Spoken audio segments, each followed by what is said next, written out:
अस्सलामु अलैकुम वरहमतुल्लाहि वबरकातुहू। दोस्तों, अज समात कंदासीं एक अज़ीम शख्सियत, जंहिं शख्सियत जो नालो नाना गाज़ी रहमतुल्लाह अलैह बक़लम अशेख अब्दुर्रहीम साक़िब, सदर मुदर्रिस जामिया दारुल असलफ़िया। वो क्या गए कि रौनक बज़्म में चमन की, वो क्या गए कि रौनक बज़्म में चमन की, रंग बहार दीद के काबिल न रहा। दोस्तों, अचो समात कयूं। सचन ऐं सर्वोच्च सिपाहीनि दीन इस्लाम जी जेका ख़िदमत कई आहे, इहा तारीख़ में सुन्हारे लफ़्ज़नि में लिखण जे लाइक़ु आहे। सदियनि खां संदन पोखियल वण जी छांव में कई भटकियल भुलियल इंसान आराम कनि था। संदन नाला ऐं ख़िदमतूं हमेशा पयूं ॻाइबियूं इंशाअल्लाह। इहो ई सबबु आहे जो सदाईं अवाम खे उन्हनि पाकीज़ा हस्तियुनि सां वालिहाना अक़ीदत ऐं मुहबत रही। मशहूर इल्मी शख्सियत हसन बसरी रहमतुल्लाह अलैह सन 110 हिजरीअ में जॾहिं इंतकाल कयो त पूरे शहर जा माण्हू जनाज़े सां गॾु हलिया। बसरा जी तारीख़ में इहो पहिरियों मौक़ो हो जो पूरी इंसानी आबादी जो क़ब्रस्तान ॾांहुं वञण करे उन ॾींहुं शहर जी जाम मस्जिद में असर नमाज जो इतमाम न थी सघियो। तारीख़ दावत व अज़ीमत जिल्द नंबर 1। मशहूर मुहद्दिस ऐं इमाम अहमद बिन हम्बल रहमतुल्लाह अलैह सन 241 हिजरीअ में जॾहिं वफ़ात कई त पूरो शहर नमाज़ जनाज़ा लाइ निकिरी आयो। हक़ीक़त हीअ आहे त ही अहले इल्म मुहद्दिस ऐं ख़ुद्दाम इल्म जेतोणीकि असां खां जुदा थी विया आहिनि, पर उन्हनि जूं इल्मी काविशूं ऐं दीनी ख़िदमतूं अॼु बि असां वटि किताबनि जी सूरत में मौजूदु आहिनि। हिकु सच जी मुतलाशी इंसान लाइ रहबरी ऐं रहनुमाईअ जो सबबु आहिनि, पर बदक़िस्मतीअ सां सुस्ती ऐं काइलीअ जो अहिड़ो वाह वरियो जो उन्हनि जी महिनत ऐं जान फ़शानी जी क़दर ऐं क़ीमत बाक़ी न रही। कुतुब खाननि ॾांहुं रुजू करणु ऐं कुतुब बीनीअ जो शौक़ु अटे में लूण जे बराबरि बचियो आहे। बाज़ारनि, दुकाननि, होटलनि ऐं पब्लिक पार्कनि में माण्हुनि जो हिकु वॾो हुजूम आहे, पर कुतुब खाननि में चंद घड़ियूं गाइण जे लाइ को ज़हमत गवारा करण लाइ तयारु न आहे। अल्लामा आहे काज़ी पंहिंजी किताब सूफ़ी ला कूफ़ी जे सफ़े नंबर 252 में फ़रमाए थो त अॼु जा मुसलमान क़बरनि ते वेंदा रहंदा आहिनि, पर कुतुब खाननि खे बेकार ऐं बेसूद सम्झनि था त कुतुब खाना ऐं लाइब्रेरियूं कहिड़ी शइ आहिनि। छा लाइब्रेरी इहो आलीशान घर न आहे जंहिंमें हज़ारनि बहितरीन इंसानी दिमाग़ दफ़न थियल आहिनि। थोरो अॻिते हली लिखे थो त ई लाइक़ ऐं फ़ाइक़ शख़्सियतूं जंहिंसां अॼु बि सलाह मशवरो करे सघिजे थो ऐं पंहिंजे मसइले जो हल पुछी सघिजे थो। इहे अॼु बि असांजी तरक़ी, इस्लाह ऐं वशन ख़यालीअ जो बाइस बणिजी सघनि था। हक़ीक़त हीअ आहे त ई अहले इल्म ऐं साले शख़्सियतूं अल्लाह पाक जी तरफ़ां इनाम आहिनि। उन्हनि जो दुनिया मां हलियो वञण का मामूली ॻाल्हि न आहे। रसूलुल्लाह सल्लल्लाहु अलैहि वसल्लम जिन जे फ़रमान मुताबिक़ इल्म, अहले इल्म ऐं सालिहीन जो हिक ॿिए पोयां मोकिलाइण खां पोइ बेकार ऐं रद्दी खजूर ऐं जून जियां माण्हू रहिजी वेंदा। जेतोणीकि दीन जो इल्म आलिमनि जे हिक ॿिए पोयां लॾे विझण करे घटिजंदो वञे थो ऐं अहले इल्म ऐं सालिहीन जे हमेशा वारे सफ़र जो राही थियण सां रद्दी बेकार खजूर जी मिसल मुआशिरो सालिहीन जे महक खां कूरो थींदो वञे थो। तंहिं हूंदे बि उन्हनि रब्बानी आलिमनि जो कुझु तादाद अञा बि दुनिया में मौजूदु आहे। सालिहीन जे कारवान जा आसार अञा बि मौजूदु आहिनि। ऐद नबी खां वठी अॼु ताईं क़ुरान हदीस सां ताल्लुक़ रखंदड़ मुहद्दिस, मुफ़स्सिर ऐं मुबल्लिगनि जी हिकु जमात जो वजूद बरक़रार रहंदो अचे ऐं ता क़यामत इहो सिलसिलो हलंदो रहंदो इंशाअल्लाह। दुनिया जी कुंड कच्छ में दीन मुबीन शराए मतीन जी ख़िदमत ऐं हिफ़ाज़त जे हवाले सां काफ़ी कमु थियो आहे। ॿियनि मुल्कनि वांगुरु पाकिस्तान जी सिंध पर घणे खे बि उन ॾिस में ख़ासि अहमियत हासिलु आहे। सिंध जी सरज़मीन खे नंढे खंड में इहो एज़ाज़ु हासिलु आहे जो इस्लाम जो रोशन सिज जॾहिं अरबस्तान जी रेतीली सरज़मीन ते उभरियो त उन जा रोशन ऐं शफ़ाफ़ किरणा सभ खां पहिरीं सिंध जी सरज़मीन ते पिया। शिरक ऐं बिदत जी आमिजिश खां आज़ाद तौहीद सुन्नत सां शर्सारी किरणा जॾहिं सिंध जी वीरान सरज़मीन ते पिया त महिरबान मौला जी महर मग़फ़िरत ऐं बरकत जी बरसात सां अहिड़ा त उबड़िया जंहिंजी सूंह ऐं सुगंध सारी संसार खे वासे छॾियो। सिंध जे हिन मर्दम खेज़ ख़िते पंहिंजे सीने ते सियासी समाजी तारीख़ी ऐं मज़हबी शख़्सियतनि खे हमेशह खां जनमु ॾिनो आहे, जंहिं पंहिंजी ख़ुदादाद सलाहियतुनि जे आधार ते पंहिंजे देश जो मान मथां कयो आहे। इहो ई सबबु आहे जो सिंध जी हाक ॾे तोड़े परॾे में हूंदे उहे मुजाहिद इस्लाम मोहम्मद बिन क़ासिम रहमल्ला जो पहिरियों जिहादी मार्को सिंध में वक़ू पज़ीर थियो। इन करे नंढे खंड में सिंध खे बाबुल इस्लाम सॾिजे थो। इस्लाम जे तबलीग तरक़ी ऐं तरवीज में सिंध ऐं हिंद तोड़े सिंधी आलिमनि ऐं मुहद्दिसनि खे वॾी अहमियत हासिलु आहे। सिंध जे उन्हनि जयीद उलमा किराम ऐं मुहद्दिसिन उज़ाम जा नाला ऐं संदन कयल ख़िदमत जे हवाले सां कारनामा कलमबंद कया वञनि था त दफ़्तर भरिजी वेंदा। तारीख़ जा वर्क वरण सां पण सिंध ऐं हिंद जे आलिमनि मुहद्दिसनि मुफ़स्सिरनि ऐं मुबल्लिगनि जूं दीनी ख़िदमतूं साम्हूं अचनि थियूं। शख़्सी या ख़ानदानी लिहाज़ खां सिंधी आलिमनि ऐं बुलंद पाया मुहद्दिसनि जी हिकु तवील फ़हिरिस्त मौजूदु आहे। उन फ़हिरिस्त में समा ख़ानदान खे पण वॾी अहमियत हासिलु आहे। समूह ख़ानदान ऐं उन्हनि जूं दीनी ख़िदमतूं समा सिंध जा क़दीमी रियाकू आहिनि जंहिंजा अहिड़ा खां वधीक हाकिम थी गुज़रिया आहिनि। हीअ क़ौम हिकु ताक़तवर ऐं बहादुर ख़्यालु कई वेंदी आहे। संदन असलियत बाबति मुअर्रिख़ीन जो इख़्तिलाफ़ आहे। इंसाइक्लोपीडिया ऐं ब्रिटानिका इंसाइक्लोपीडिया ऑफ इस्लाम जी मज़मून निगारनि समन बाबति नओं मुस्लिम राजपूत लिखियो आहे। मासूमी वारी समन खे अरबन जो नस्ल ॼाणायो आहे ऐं उन्हनि खे इक्रिमा बिन अमर बिन हिशाम जो औलाद लिखियो आहे। जॾहिं त दुरुस्त इहो आहे त ई नओं मुस्लिम राजपूत हुआ। चचनामे में लिखियलु आहे त जॾहिं मोहम्मद बिन क़ासिम सिंध में दाख़िल थियो त उन वक़्तु देबल जे हाकिम समा बिन सिवाज राय तोहफ़नि सां इस्तक़बाल कयो। समन जे हाकिमनि मां जाम निज़ामुद्दीन उर्फ़ जाम निंडो हिकु ख़ुदा तरस ऐं निहायत दीनदार हाकिम थी गुज़रियो आहे। नंढे हूंदे इल्म सां शौक़ु रखंदो हो, अक्सर वक़्तु कुतुब खाननि में गुज़ारींदो हो। जाम निज़ामुद्दीन हिकु इबादत गुज़ार सौम सलात जो पाबंद हो। संदसि दौर में मस्जिदूं नमाज़ियुनि सां भरियल रहंदियूं हुयूं। जाम निज़ामुद्दीन सामोईअ खां 3 किलोमीटर परे हिकु कुशादा मैदान में ठठे शहर जो पायो विधो ऐं उनखे सन 900 हिजरीअ में 5 तख़्तगाह मुक़ररु कयो ऐं इहो शहर अहमदाबाद वांगुरु सतत इल्म ऐं हुनर जे करे एशिया जे सनअती ऐं तिजारती शहरनि में शुमारु थियणु लॻो। जाम निज़ामुद्दीन जे इल्म परवरीअ जी हाक ॿुधी खुरासान खां केतिरा ई आलिम अची ठठे में रहणु लॻा, जंहिं करे हीउ शहर जल्दी एशिया जो दारुल उलूम बणिजी वियो। हिते जा माण्हू निहायती सुखिया आहिनि। जाम निज़ामुद्दीन जो हिकु अज़ीम कारनामो सैयद मीरान मोहम्मद जंहिं पंहिंजो पाण खे मेहदी सॾायो, जेको हैदराबाद दखिन ऐं गुजरात खां थींदो जाम निज़ामुद्दीन जे दौर में ठठे पए थो। जीअं जाम निज़ामुद्दीन खे ख़बर पई त उन जे क़त्ल जो इरादो कयो, मगर क़ाबिल एतमाद सलाहकार दरिया खान जे मशवरे सां उन खे ठठे मां निकाली ॾेई क़ाबिल कंदार कढी छॾियो। जाम निज़ामुद्दीन जे दौर में मदरसनि लाइ जुदा इमारतूं तामीर थियूं। सिंध में अॻे इस्लाम जी तालीम सिर्फ़ु मस्जिदुनि में ॾिनी वेंदी हुई, मगर जाम निज़ामुद्दीन मस्जिदनि ऐं मदरसनि खे अलॻि करे ऐं मदरसनि में बुलंद पाया मुहद्दिस ऐं अदीब मुक़ररु कया। सिर्फ़ु ठठे में मदरसनि जो तादाद 4000 हो।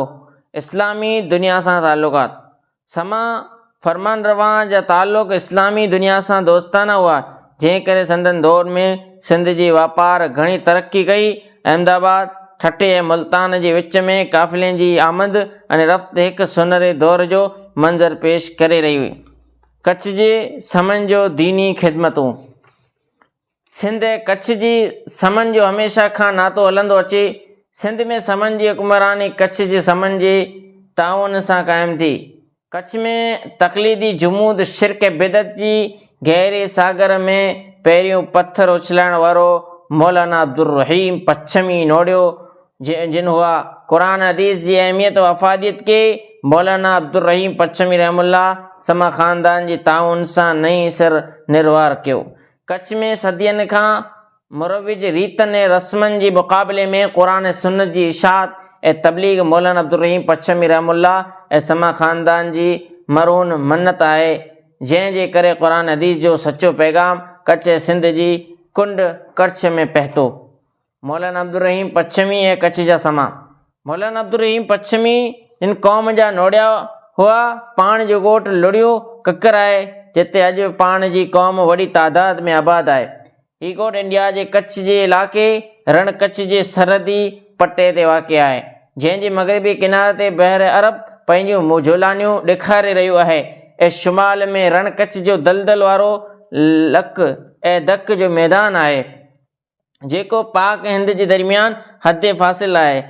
बाक़ी मग़रिबी मशरिक़ी अतराफ़ में गुजरात जे इलाइक़े जा ॿ हिस्सा आहिनि, हिक के ॿिए के पच्छम चयो वञे थो, हिक के बनी ऐं ॿिए खे पच्छम चयो वञे थो। हिते 90% आबादी मुसलमाननि जी आहे, जंहिंजो दीनी ऐं लिसानी ताल्लुक़ सिंध सां आहे।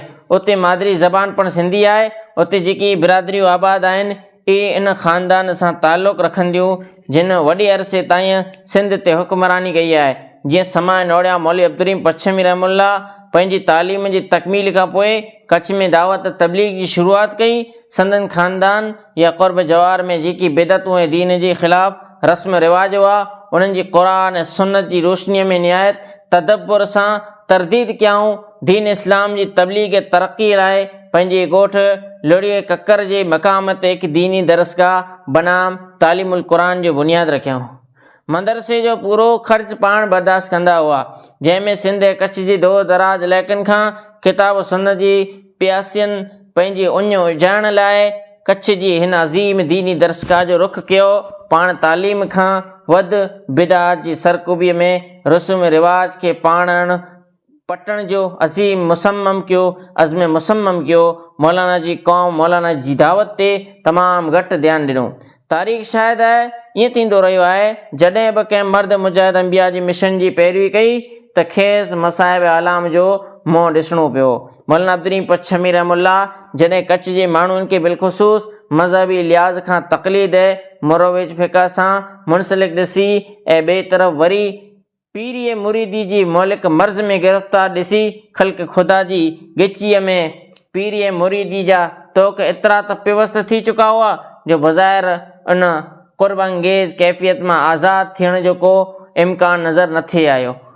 उन जीअ जोरंदड़ ऐं दिलि हलाईंदड़ दौर में अलाह ताला ते तवक्कुल करे मज़हब जी उन्हनि जुर्तू ठेकेदारनि ऐं पीरी मुरीदी जी मसनूई मुहाफ़िज़नि जे मक्कारी ऐं अयारीअ जी ख़िलाफ़ बग़ावत जो अलम बुलंद कयो। उन जे मुक़ाबिल मुख़ालिफ़त हिकु फितरी अमल हो। मुख़ालिफ़ुनि संदन ख़िलाफ़ पंहिंजूं सरगर्मियूं तेज़ करे छॾियूं ऐं पंहिंजनि परावनि मुख़ालिफ़त ऐं बौतानबाज़ी जे बाज़ार गरम करे छॾे। लेकिन अल्लाह जी हिन वली अल्लाह ते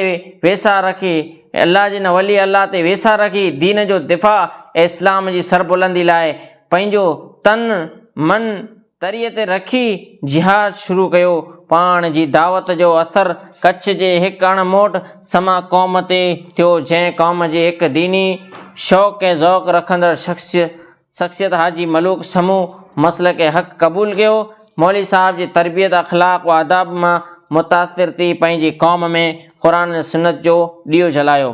क़ौम खे तौहीद सुन्नत जो भुलियल सबक़ वरी यादि ॾियारियो।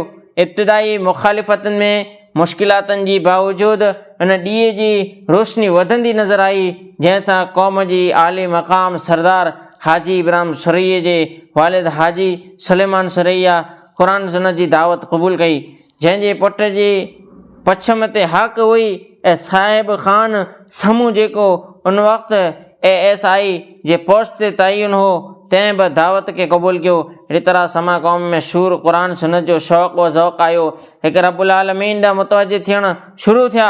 ईअं पूरी क़ौम मौलाना अब्दुल रहीम पश्चिमी रहमुल्लाह जी ॿांह ॿेली बणिजी कुल्हे में कुल्हो मिलाए बीह रही। हाजी मलूक समूह पंहिंजे भाइरनि मौली मोहम्मद समूह ऐं रहीम ॾिनो ऐं हाजी इब्राहिम खे मौलाना जी ख़िदमत में पेश कयो, जेके मौलाना जा सिपाही ऐं सचा साथी बणिया।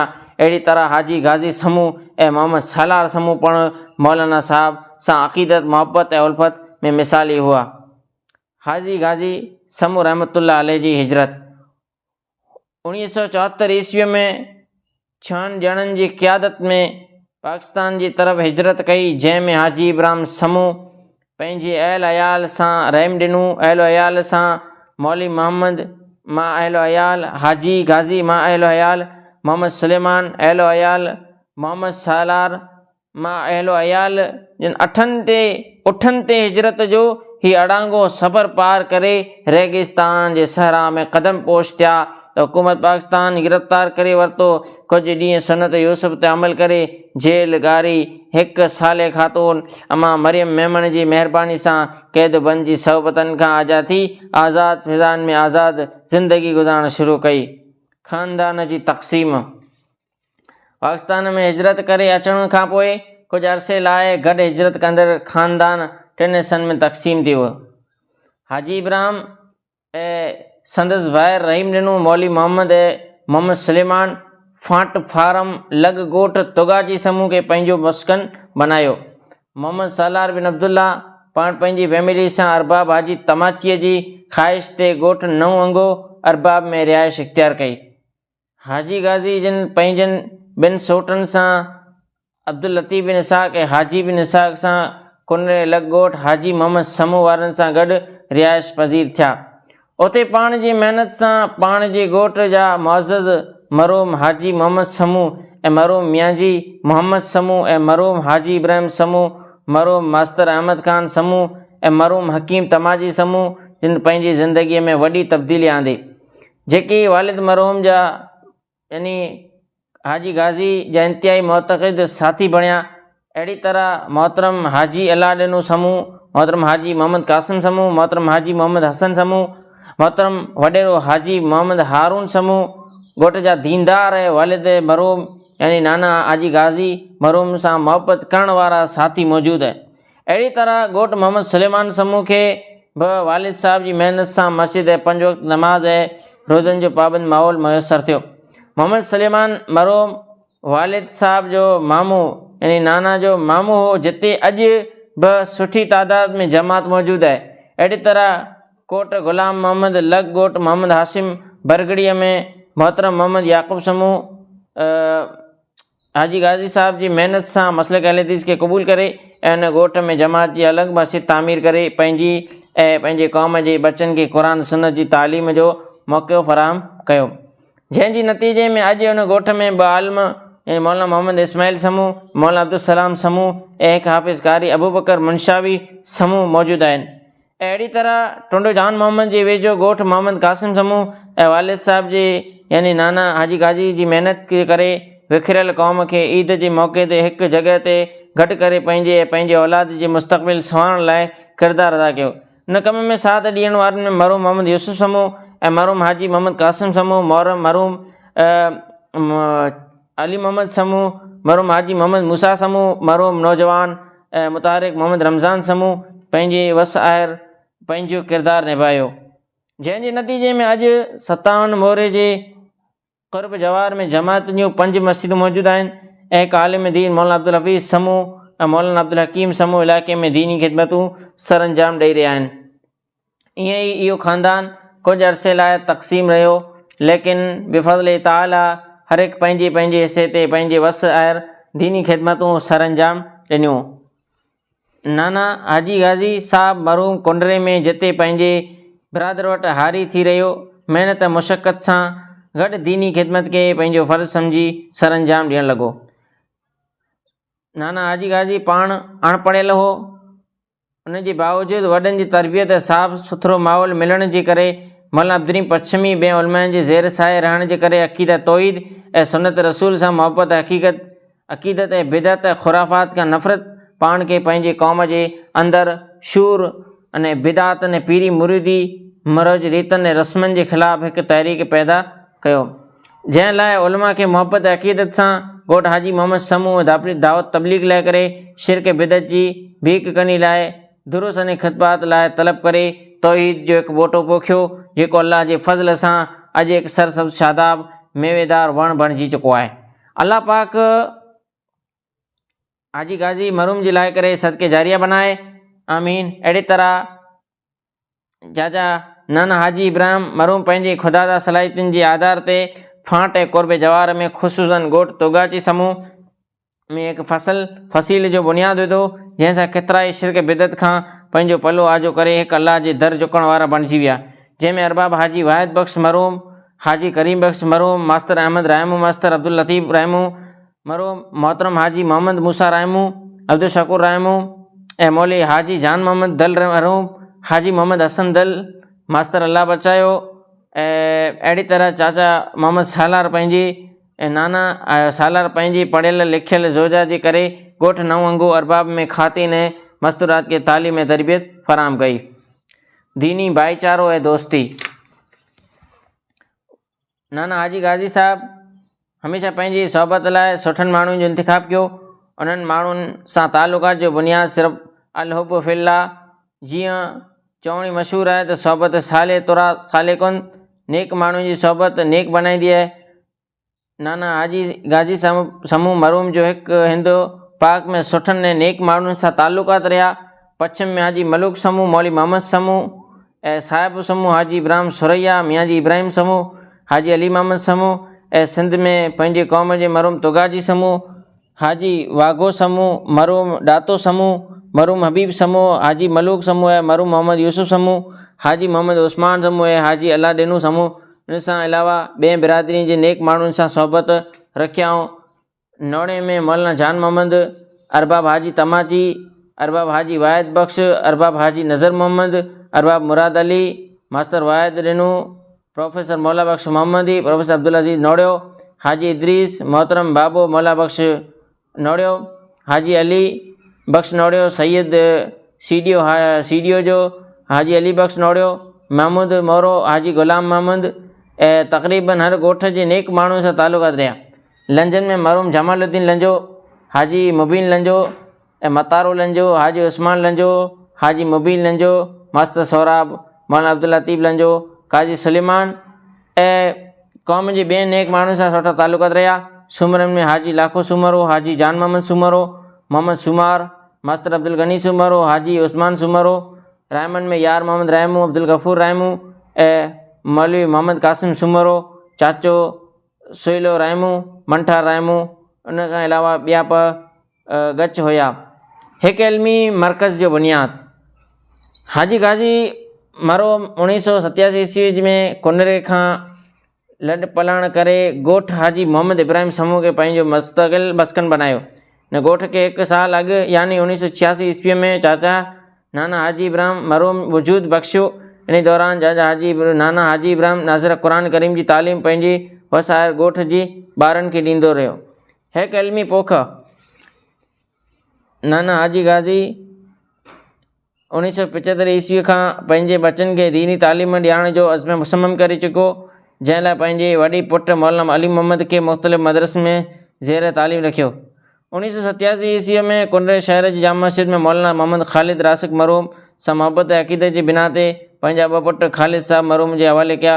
मौलाना ख़ालिद मरहूम जी तबियत जी नासाज़ी करे 1988 ईस्वीअ में पंहिंजे पुटनि मौलाना मोहम्मद हसन समूह ऐं मौलाना अब्दुर्रहीम खे वादी महराण जे हिकु अज़ीम दीन दरगाह जामे बैरुल सलफ़िया मीरपुर ख़ासि में दाख़िल करायो, जंहिंमां अल्लाह जी महिरबानी सां मौलाना मोहम्मद हसन समूह जिन 1996 ईस्वीअ में पंहिंजी तालीम मुकमल कई त वालिद साहब या नाना हाजी गाज़ी साहब पंहिंजो सौटु हाजी इब्राहिम सां गॾु कोठ हाजी इब्राहिम समूह में हिकु दीनी दरसगाह बनाम मदरसा अबी हुरैरा अल इस्लामिया जो बुनियादु रखियो 1997 में, जेको पहिरियों सिर्फ़ु नाज़िरा जी तालीम अल क़ुरान ताईं हुई महदूद हो। वालिद साहब नाना हाजी गाज़ी साहब पंहिंजे पुटु मौलाना मोहम्मद हसन समूह जंहिंखे हिकु साल बिना वज़ीफ़े वठण जो वक़्फ़ु कयो ऐं हीउ मदरसो जंहिंमें बाक़ाइदगी सां हिफ़्ज़ नाज़िरा ऐं दरसी किताब जो आगाज़ कयो। 1996 ईस्वीअ में मौलाना अब्दुल रहीम साकिब पंहिंजी तालीम मुकमल करे तदरीस जूं ख़िदमत सरअंजाम ॾियणु शुरू कयूं। चंद सालनि जी जदोजहद सां ई मदरसो पंहिंजी तालीमी इंतिज़ाम में बहितरी करे एतिरो त मशहूरु थियो जे चर्चनि जे पढ़ादो परे परे ताईं ॿुधण में आयो। हिते वालिद नाना हाजी गाजी मरहूम हिकु इल्मी अर्मगान जो बुनियादु विधो। उनखे वधीक सरसब शादाब बणाइण में नानी ख़ात्मा जो वॾो किरदारु आहे। कुदरती ख़ूबियुनि ऐं ख़सलतनि जी मालिक ख़ातून ऐं सब्र ऐं शौक़ सां मदरसी तलबा लाइ खाधो खुराक पंहिंजे हथनि सां तयारु करे इल्म नबी सां फैज़याब थींदड़नि जी ख़िदमत खे पंहिंजे लाइ वॾो एज़ाज़ु सम्झंदी हुई। इल्म नबी सां केतिरी मोहबत हुयसि, तंहिंजो मिसाल पंहिंजे पुटनि धीअरनि पोटनि पोटियुनि ॾोटनि ऐं ॾोटियुनि खे इल्म जहिड़ी अज़ीम ज़ेवर सां आरास्ता करे वई। नवकोट शहर में हिकु दारुल उलूम जो क़याम। नवकोट शहर 250 साल पुराणो शहरु आहे जेको कंहिं ज़माने में थर जो मेन गेट सम्झो वेंदो हो ऐं अॼु पण पंहिंजे महल ऐं वक़ू में लिहाज़ सां थर जो गेट आहे। जिते जमात जो को दीनी इदारो न हो, वालिद साहब यानी नाना हाजी गाजी मरहूम पंहिंजे उलमा पुटनि खे मशवरो ॾिनो त जेकॾहिं नवकोट में हिकु दीनी इदारो क़ाइमु कयो वञे जंहिंसां जमात खे वॾो फ़ाइदो थींदो। मौलाना मोहम्मद हसन समूह हफ़िज़ुल्लाह ऐं नाना हाजी गाजी जे इन मशवरे खे 2005 ईस्वीअ में अमली जामू पहिराईंदे नवकोट में हिकु अज़ीम दरसगाह बनाम जामिया दारुल सल्फिया जो बुनियादु रखियाऊं, जंहिंजो हजर असासी वालिद मरहूम यानी नाना हाजी गाजी पंहिंजे हथनि सां रखियो, जेको यकीनन वालिद मरहूम लाइ करे नाना हाजी गाजी लाइ करे सदका जारी आहे। नाना हाजी गाजी जी कोशिशुनि सां समा बिरादरी जा काफ़ी ॻोठ मसइले अहल हदीस इख़्तियार करे पंहिंजे अक़ीदे ऐं अमल जी इस्लाह कई, जंहिंमें टोडो जान मोहम्मद जी कुर्ब जवार में समन जी 10 ॻोठनि में पंहिंजे पुट जे ज़रिए मस्जिदनि जी तामीर जो कमु कयो। बिफ़ज़्ल ताला मस्जिदूं आबाद आहिनि जंहिंमें तालीमी सिलसिलो पाण जारी आहे। वालिद सां नाना हाजी गाजी ख़ाली बिरादरी न बल्कि हर हिक जे ॾुख ऐं सुख में शरीक थींदो हो ऐं हर लाइ करे ख़ैर खाई ऐं हमदर्दीअ जो कंदड़ इंसानु हो। दोस्तो इंशाअल्लाह ॿई क़िस्त हाणे ॿुधाईंदासीं। दोस्तो अव्हांखे इहा क़िस्त कहिड़ी लॻी नाना हाजी गाजी समूह रहमतुल्लाह अलैह जी। दोस्तो अहिड़ा इंसान ज़िंदगी जे अंदरि वेंदा रहता त उन जूं यादूं पाण लाइ करे जेको आहे रही वञे थियूं। अल्लाह उन जी क़ब्रनि खे कुशादा फ़रमाए, करोड़ कर जन्नतुल फिरदौस जा उन खे वारिस बनाए। आमीन तक़ब्बल या रब्बुल आलमीन। अस्सलामु अलैकुम वरहमतुल्लाहि वबरकातुहू।